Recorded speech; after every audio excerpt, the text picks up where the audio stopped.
నమస్కారం. గాంధీజీ అనగానే మనకు స్వాతంత్ర్య పోరాటం, అహింస ఇవే గుర్తొస్తాయి కదా. అవును, ఖచ్చితంగా. అయితే ఇంగ్లాండ్ నుండి ఆయన బ్యారిస్టర్గా తిరిగి వచ్చిన వెంటనే, అంటే భారతదేశంలో ఆయన జీవితం మొదలైన ఆ తొలి రోజులు, అవి అంతగా ఎవరికీ తెలీదు. నిజమే. వాటి గురించే ఈరోజు మనం కొంచెం లోతుగా చూద్దాం. మన ఆధారం ఆయన ఆత్మకథ సత్యశోధన. అందులో 29వ అధ్యాయం నా జీవితం ఎలా ప్రారంభించాను అని ఉంది కదా. అవును, అది చాలా కీలకమైన అధ్యాయం. అందులోంచి కొన్ని విషయాలు తీసుకుని ఆ యువకుడైన మోహన్ దాస్కు, ఆ తర్వాత మహాత్ముడిగా మారిన గాంధీజీకి మధ్య ఆ ప్రయాణం ఎలా మొదలైందో అర్థం చేసుకునే ప్రయత్నం చేద్దాం. తప్పకుండా. ఎందుకంటే ఇక్కడ మనం చూసేది తన మార్గం కోసం వెతుక్కుంటున్న, పోరాడుతున్న ఒక యువకుణ్ణి. ముఖ్యంగా ఆయన అన్నగారి ఆశలు, ఆయనపై ఉన్న ఆర్థిక ఒత్తిళ్లు, తర్వాత కుల సమస్యలు, వృత్తి ప్రారంభంలో ఎదురైన ఇబ్బందులు, ఇవన్నీ చూద్దాం. అవును, ఆయన విదేశీ ప్రయాణం వల్లే అప్పటికీ కులంలో కొంచెం అలజడి ఉంది. ఆ ఒత్తిడి కూడా తీవ్రంగానే ఉంది ఆయనపై. అది అప్పట్లో.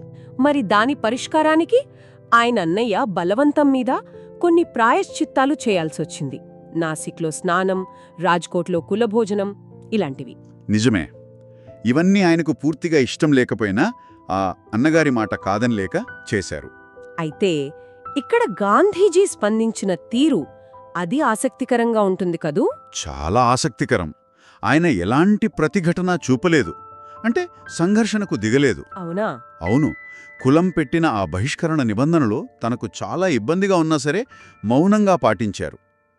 ఎంతలా అంటే దగ్గరి బంధువుల ఇళ్లల్లో కూడా నీళ్లు తాగలేదు. ఓ!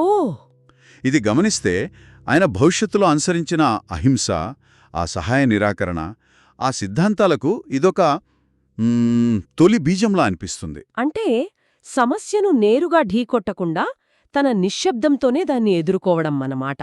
అవును. ఆశ్చర్యంగా ఈ పద్ధతి వల్ల దీర్ఘకాలంలో మంచి జరిగింది కూడా.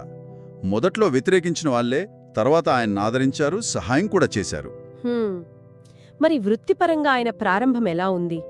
బారిస్టర్ పట్టా ఉంది, కానీ ప్రాక్టీస్ మొదలుపెట్టడం సులభం కాలేదన్నారు కదా. అస్సలు కాలేదు. రాజ్కోట్లో ప్రాక్టీస్ చేద్దామని ప్రయత్నించారు, కానీ చాలా సందేహాలు. భారతీయ చట్టాలపై తనకు అంత జ్ఞానం లేదనిపించింది. మొదటి కేసుకు ఎక్కువ ఫీజు అడగడం సరికాదనిపించింది. ఇంకా కోర్టులో ఎవరైనా ఎగటాళి చేస్తారేమోనని ఒక రకమైన భయం. భయమా? గాంధీజీకా? అవును, యువకుడైన గాంధీజీకి. అదికాక న్యాయవాద వృత్తి మీద ఆయనకు మొదట్లోనే కొంచెం నిరాశ కలిగినట్టుంది. ఇదొక చెడ్డ పని, ఎక్కువ ప్రదర్శన, తక్కువ జ్ఞానం అని. అవునా? అలా రాసుకున్నారా? అవును, ఆత్మకథలో ఉంది. బాధ్యత చాలా భారంగా అనిపిస్తోందని కూడా రాసుకున్నారు.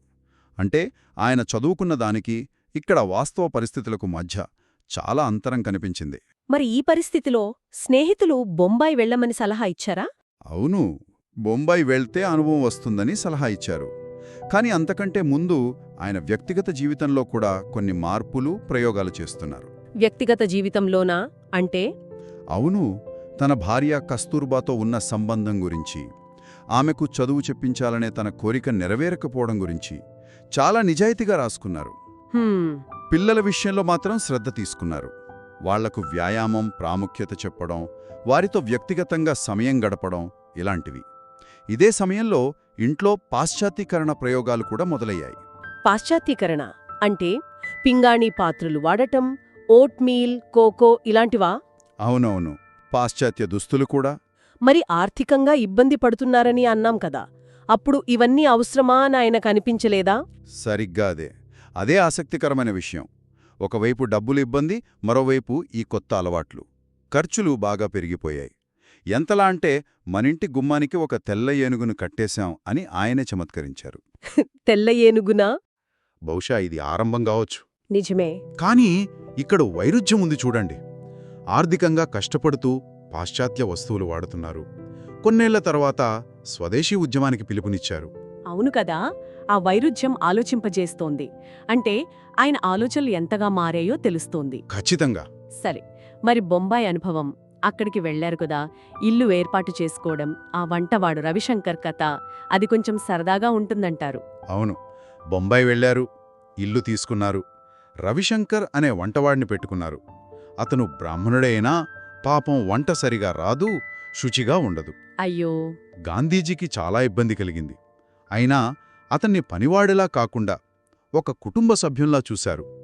తానే స్వయంగా వంట నేర్పించే ప్రయత్నం చేశారు. కలిసి భోజనం చేశారు కూడా. ఇది ఆయనలోని సమానత్వ భావనకు నిదర్శనం కదా. అవును.